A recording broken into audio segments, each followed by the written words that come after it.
Hey,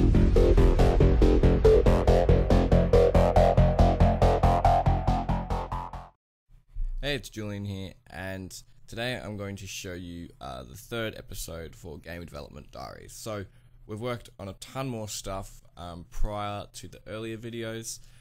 We've actually finished polishing out levels 1 to 3. So mechanically wise, we have working levels and a whole bunch of different mechanics and interactable objects and hazards. And then we've just simply sort of whiteboxed the levels with some really basic cubes and assets to give a general idea of what it will sort of generally look like.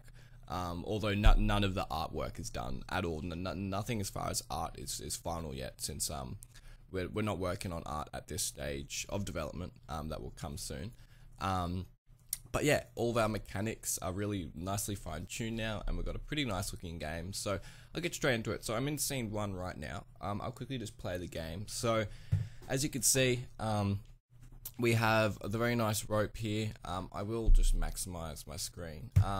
So it was really tricky to get this rope working. Even after I thought the rope was working fine, we actually had further problems with it. And just to show you basically what we sort of finalized for the rope, basically what we have here is the play rope, and then this is just basically the cylinder mesh, which was made inside 3ds Max, which is this mesh here, and then we have all the bones, and then we made them so they're out of the hierarchy now, so all the bones are just together in the same parent, rather than being hierarchy to each one.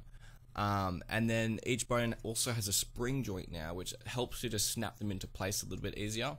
And then I also have a script here called joint dist or joint distance, and that basically what that does is it records the distance of the joints, and it basically snaps back the joints if they become too far apart from each other. So that also helps with just snapping the rope back into place. And then what we have is we had some problems with the rope twisting, where the mesh would get a little bit obstructed at times. So basically what I did was make a duplicate of the rope, which is this rope here. As you can see, this is the mesh. This is the actual rope that you see in the game, is the mesh here. And what the rope does is it records. I basically made a script that records all of the joints inside the rope, and then we have this mesh here, and this mesh follows all of that transform data from the original rope, except it doesn't take on any of the twisting or any of the rotational values that the original rope has. I'm not sure why this rope's actually squished. I think I might have accidentally just transformed it oddly or something, but yeah, it's fine now. So yeah, we've got a really nice looking rope. It doesn't twist or anything. You could see like it stays like a full cylinder, and there's no twisting. And there's very few circumstances where it breaks, and it's sort of impossible to break at this current time. If it breaks, it just instantly sort of comes back together. Like I'll show you here. So if I get player 1, and let's just drag him right over here. So in case you didn't know, the constraint of the rope is its length. So the second you surpass that length of the rope, is when it's starting to get stretched. So obviously this is 20 times the length of the rope. I don't know about 20, but it's a lot longer than the length of the rope. So if I just press pause, you can see the rope stretches for a second, and then it just snaps the players back. And although I just stretched the rope to 50 meters or so, it's exactly back to normal now. It works fine. So that's really good. No matter how it stretches, it will always come back almost instantly and fix itself, which is great. So now I got that out of the way, you can see it's still the same sort of assets and things. This is basically our interactable block here, which is, funnily enough, choosing not to work. Do I have... yep, it's got kinematic on it.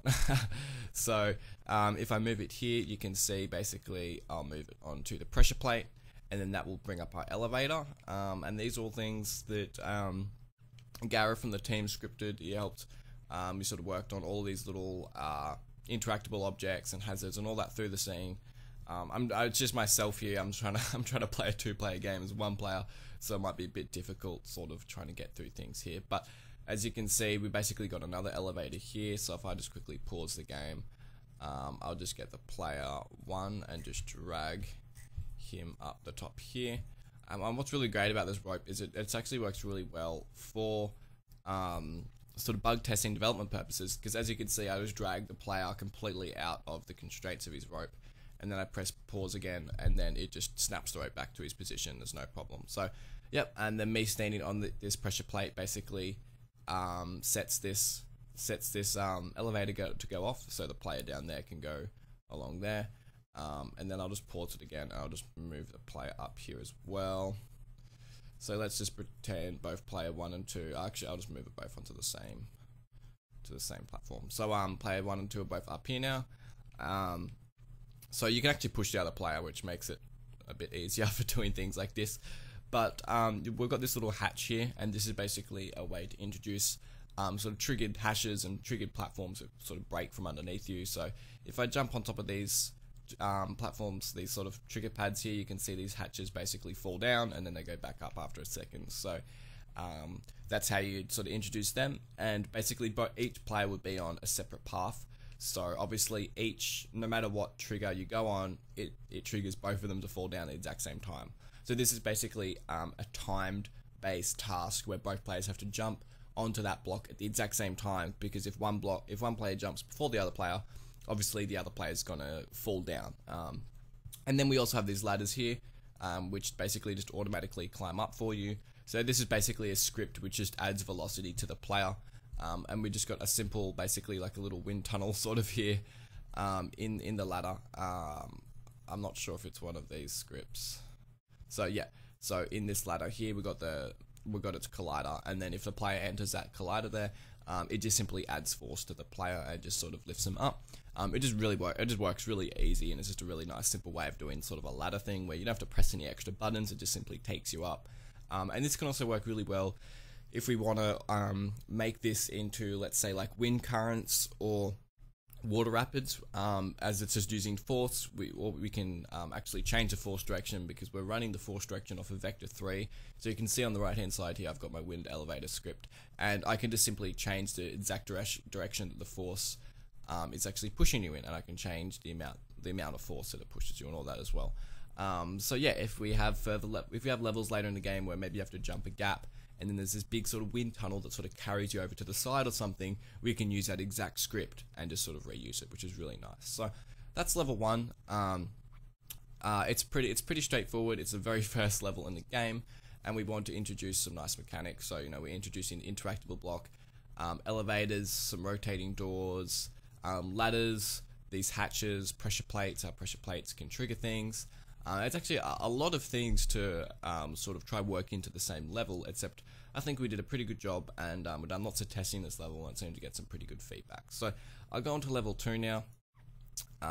So scene 2, I'll just save that. So this is scene 2. Again, one thing quickly, ignore all of the lighting and all of the art. I've actually turned off global illumination at the moment, but for the final game, we'll have global illumination turned on. We'll have all of our proper art assets. It will look really, really nice. We actually have audio in the game right now. I've just got it muted in case it's a bit too loud or anything.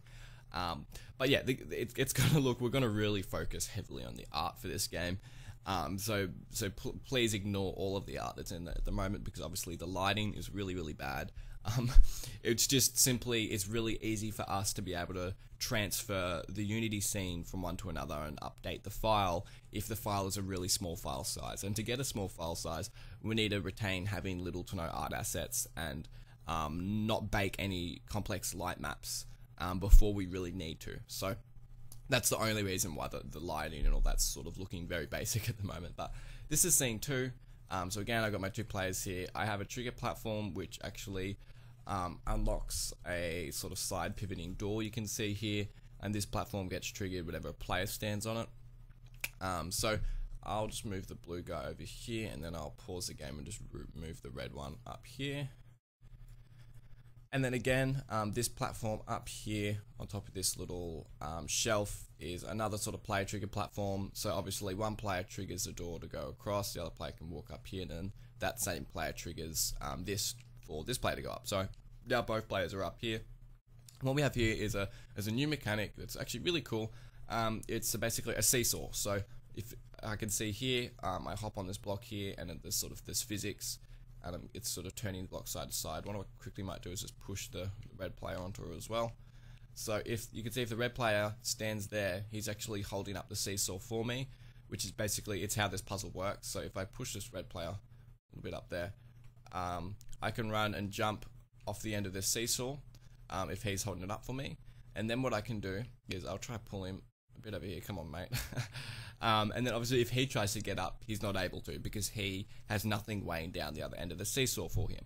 So what I can do is then go over here and press down here, and then basically make that block tumble onto the seesaw, which then makes it go up for him. And we thought that was a really, really cool mechanic. I really liked how this sort of seesaw played out. It works really well, and it just it just works well, and it's a really nice visual sort of stimuli as, oh wow, like it sort of the teamwork and how you can really effectively portray the sort of, you literally have to weigh down one side of the seesaw for your teammate to get up, and then you help him by pushing down the block. So this is the first time we introduced the lever.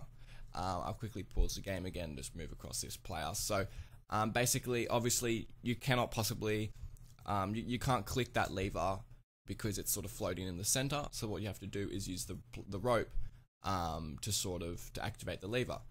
This is going to be super hard. The rope actually glitched out when I moved the players in and hit the lever, which is awesome because it would have been impossible to do it otherwise. But as you could just see then, the lever actually stopped this rotating platform from rotating. So we wanted to introduce this rotating platform mechanic in a nice safe environment in level 2 because it's sort of a crucial part of level 3. So as the players walk through here, you switch on the lever and then you can see that platform stops rotating, so then you can keep on going. Another thing just to note is this rope here is what the twisting looks like. As you can see, this isn't the proper rope in this scene too. It works 100% mechanically, it just doesn't have the duplicate mesh on it. So you can see how it's got that twist on it, and you can see why we actually are running that duplicated mesh to avoid this twisting, because there was none of this twisting in the rope on the first scene. But you can see all the joint data is twisting and rotating all the joints of in sort of different directions, and then the mesh renderer, the skinned mesh renderer, is trying to follow all those rotation data, and it sort of just freaks out and twists. So you can see why we actually went with that duplicated mesh to stop that. So again, I'll just chuck my players. I'll just sort of move them over here. Player assets, I'll move them separately. So I'll get my player 2, move you over here. Whoops, I forgot to pause the game. Oh, but I actually died because one of my players fell in the water. That's alright. So I move my players up here like this and like that. So another thing you can see is we also introduced falling blocks in this scene. So you can see those 2 blocks here just actually fell down. There's a trigger volume on this little pinnacle of the island here, which just causes these blocks to fall down. They won't fall down underneath your feet, that you will always see them fall down in front of you. And this is simply just so the players can safely see that breaking blocks exist in the game, as they're a part of level 3. So I might as well just walk up to the portal here. So we've just simply set up just like these little cave entrances which load the levels. I actually loaded into the wrong level. It should have been set to level 3. I can just simply do that now and just do load scene number 2, not 22, and then just turn on the end portal. So and then that would have reverted because I was in play mode. So yep, that's scene 2, and then I go into level 3 or scene 3. And I'll zoom out. So this level is a bit bigger and it's a lot less linear than the other levels, so I'll just simply play it and we'll fly around the scene. I can show you how everything works. So I'll actually maximize this window. So as you can see, when we start the level, we're faced with 2 rotating platforms, and then obviously our end goal is there. And then now we need to try to figure out a way to stop these platforms rotating. So what there is you can see here, we need to get this interactable block into this little pocket here, whilst trying to avoid all of these destructible blocks. So if I move this over here, you can see all these blocks fall down. So the players have to try to guide this block into this little pocket, and then once the players can do that, they'll be able to step on top of the block to get up here, and then go on either side to trigger this lever. Although none of the art assets done, this is actually a dart trap. I can quickly actually show you the dart trap just by getting the players. So let me just get these two players with the play assets here. And whoops, okay, it wasn't frozen. So I'll just drag across the play assets here, and I'll drag them now. So this dart trap is something we worked on last week, just trying to get the basic sort of scripting done for it. And it does mechanically work really well. So if I drag my players here, and I'll just simply, I might have to push over this red player a little bit, like that. Get over here, buddy. This is quite a difficult game. It's almost impossible to complete on your own. But as you can see, there's a dart trap, and it fires out darts that actually stick into this block here. So you can see all the audio sources because there are audios, but you can see in this bottom view here, the darts all fire at different times, and they stick into this block here. And then that will just continue to go off until the players leave this trigger volume here. So once the players are finished, this, like when this lever's moved to this side here, you can see I just move that there, and now this rotating platform here has stopped rotating. And then basically with this puzzle here is basically like a double rotating door. So as you can see, the rotating door can only rotate one way because it's got these blocks, this box here. So what we have to do is basically rotate it around this way to the right, so the players can hop in this little pocket here and then rotate it back around. So it's basically like a 2-mechanism rotating door, and then the players can just go around here and push this lever across, which I can just push across now. There you go. And then this platform stopped rotating, and then the players, once finished both those separate tasks, they're able to go across here and complete level 3. So we really like this level. It's a bit less linear, and it's sort of just, you can sort of just do what you want to do in this level. It just sort of leaves it up to you, which we really like that aspect of the game. We like presenting a sort of, okay, here's the start point, here's the end point, here's exactly how to finish it, and then just sort of making the player get through these hard puzzles. Though it's nice sort of making the player figure it out for themselves and just saying, here's the level. You know what levers do, and you know that these spinning platforms need to stop somehow, so you can figure it out, which is really good. And we did some testing of this level, and people figured it out, and they really liked it. We've done various testing with sort of my classmates from university with all of the levels, and we've got really good feedback so far, which is really great. And when we get a bit further into development, I might release some testing builds and basically open that up to some of the public, so some of you guys as viewers. So maybe you'll see in one of the next videos, I'll say, leave a comment if you want to be a tester, and then I might send a couple of you guys a download link just to like a private test version of the game, and then I'd love to hear some feedback, and so you guys can help out with testing any bugs or anything. But that's where we're up to so far. I'm really glad we got that rope figured out, because that was a real pain in the ass to figure out and to stop all the bugs and the problems that rope was causing. But yeah, we've got a really sound game now at the moment. We've really worked hard on getting these levels refined and the mechanics working. Like I said, we've got some audio in the game as well. I've just simply muted it, but it does sound really nice with the audio. And yeah, and we've got tons of all the different hazards and interactable objects now in the game. Obviously, again, none of the art's done yet, and this next semester, I will be the next semester at university is almost purely focused on art and basically just polishing the games and actually finishing the game. I have to finalize this on this Sunday in a couple days, and then I basically have a month and a half or so Christmas break, which we're actually going to keep developing over that break. It's sort of it'll be a waste just spending a month and a half not working on the game simply because we're not at university.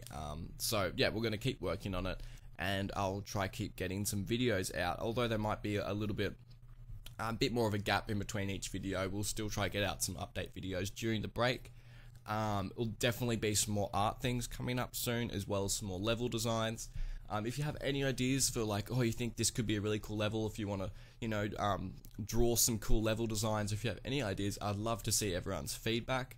Obviously, I wouldn't be uploading these videos if I really didn't want to share this with everyone.